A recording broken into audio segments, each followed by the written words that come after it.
Hi, my name is Stephanie Schellert. This is my final project for Diversity and Change Management course. I'm going to apologize right now because I've had a stomach bug for the last couple days, so I'm going to try to get through this as fast as I can before I throw up again. Sorry. So like I said, I'm Stephanie Schellert. This is for the Diversity and Change Management course. My topic was the Ho-Chunk Nation. I wanted to learn more about them because my roommate is Ho-Chunk, and I've been adopted actually into her family through her mother, who is full Ho-Chunk. I started out by doing a little research as to why they're diverse and their background, and they originally were around the Green Bay area. During the 1800s, early 1800s, they kept being forced out of their lands, but they kept coming back. They were persistent, kept coming back. In the 1960s, they finally got back a good portion of the land that was taken from them. And so a lot of their traditions they still try to preserve them. So I took language classes with my roommate, Irene. Her mom is Irene Sr. I took classes with Irene Sr. To try to learn some of the Ho-Chunk language. And I learned a little bit. I'm not very good at it. They have a lot of different inflection on sounds and words. It kind of sounds halfway between German and Yiddish. It's quite interesting. Although I did find out that, I'm white, I would be a machete, which means big knife. That's their name for white people. And everybody I talked to in the Ho-Chunk Nation was super nice. They didn't care that I was a machete. I'm probably pronouncing that wrong, but they were super nice. I got the opportunity. I went gambling, went to a casino with Irene and her mom. I talked to a bunch of the other Ho-Chunk people there, and they just gave me a lot of background about how it's so hard when they enter a workforce that's not like in the casino or in their tribe, that no one really likes them. They're like, oh, the Indians, So I tried to get their feel for what they want changed and what they think would be a great change. So a lot of them said that they just want people to understand that things are sacred to them. Like, they believe nature was given to them by their God.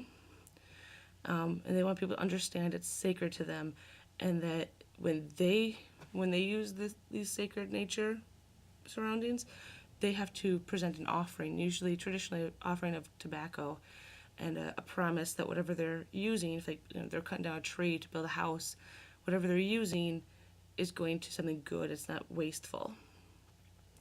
So they find that white people are quite wasteful, and so that's one gap they have between them, that they think our the way we act to their diversity is how they react to ours as well, reacting to theirs. So anyway, I took these classes with Irene's mom, Miss Irene Keenan Sr. And it was so much fun. Oh my gosh, she's a blast. She says things hilarious, and everyone else is laughing around me, and I'm like, I don't know what it means. And they're like, oh no, she's making fun of you, but it was okay because it was it was a fun thing. She's like, it's because she wants me to learn, So she was super, super nice.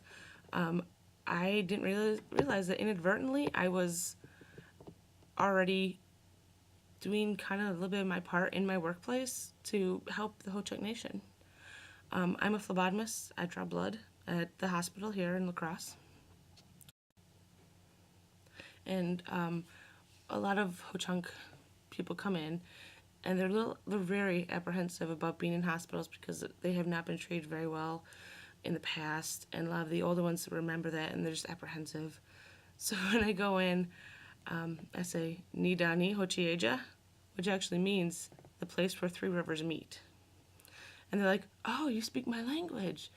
That's cool. And they're a little more relaxed, and they're like, oh, okay, yeah. Well, I didn't realize that the few of them I had said this to had gone back to Irene's mom and said, hey, this weird white girl's like speaking our language. So they actually appreciated that I took the time to learn something that made them feel at ease. So a lot of them had talked to Mrs. Keenan and said, hey, she's cool. We like her. So I have been adopted into the tribe, kind of in an unofficial capacity, but I have been given a name. I am Nish Hanajienga, which means that there's like a standing rock, and I'm the bird that sits on it, the thunder that rolls over it, or the lightning that strikes it, which I thought was really cool. Irene's mom got to pick my name, which means I'm now part of her clan, and they're the Thunder Clan.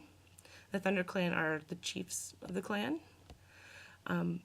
But also interesting about that name, it was her sister's name, and that's a great honor to be given a family name.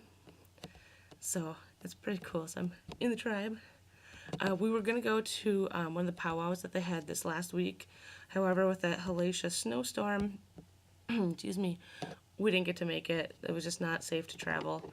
But I was really looking forward to the fry bread. Oh gosh, fry bread. It's just a dough pastry bread. You just, water, yeast, flour, a little bit of sugar, and then you fry it in oil, and then you sprinkle it with salt, and that's how you eat it. It's amazing. It's so simple, but it's amazing. So we made that since we weren't able to go. We made that, and we made some. Irene's mom calls it dirt soup.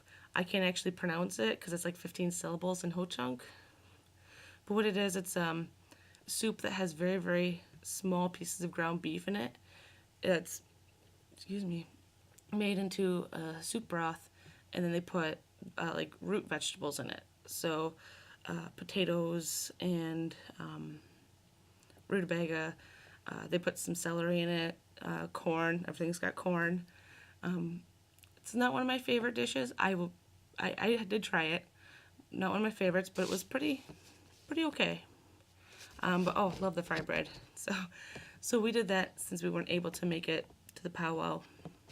But I just felt like they really need to learn more about the Ho-Chunk, not just because my roommate is Ho-Chunk, but because this is their area initially. Like, they're everywhere. I mean, it's almost everything you do in Wisconsin, there's some sort of Indian tie to it, because this area was heavily populated by the Native American Indians, a few different tribes. The Ho-Chunk is the most prevalent one here, especially now, because everyone else was moved out, but they just were persistent, kept coming back. So I really did learn a lot about the Ho-Chunk, and I am actually going to continue to take Ho-Chunk language classes. Luckily, Irene, my roommate, speaks it pretty darn well. Her mom is fluent, so they're kind of helping me along. Some of my pronunciation is a little off, but yeah. So I'm very, very proud actually that I got to learn more about them, and I hope to keep learning more Ho-Chunk. So this is Nisha Najienga. Thank you and have a good summer.